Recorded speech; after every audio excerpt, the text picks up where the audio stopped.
General Romeo Bronner, Yan tayo.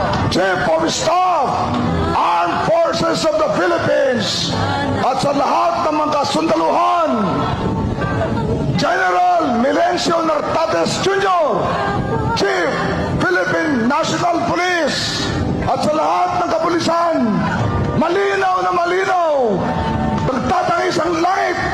Narinig natin, nakita natin ng ating Commander-in-Chief ay hindi karapat-dapat dahil siya ay magnanakaw at siya ay bangag.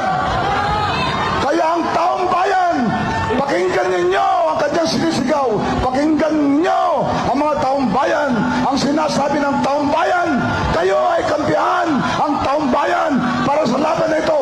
Mag-resign, umalis na ang ating presidente, mag-withdraw ang support ang Armed Forces of the Philippines at National Police sa ating isang Commander-in-Chief na bangag at magnanakaw.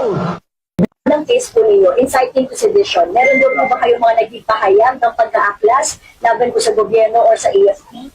Ayun na nga yung inciting sedition is parang nanghihikayat ng sedisyon na pabagsakin ng gobyerno. Hindi ho namin ginagawa yon sa gobyerno. Kami lamang ay nagpapahayag ng damdamin, matinding puot, galit ng mga tao. Tulad ninyo, tulad natin lahat, tulad ng mga pulis, tulad ng mga sundalo, na nararamdaman natin yung yung paglapastangan ng mga taong pinagkatiwalaan natin, mga taong binoto natin, na pagsilbihan tayo, pero sa halip, tayo ay winalangya.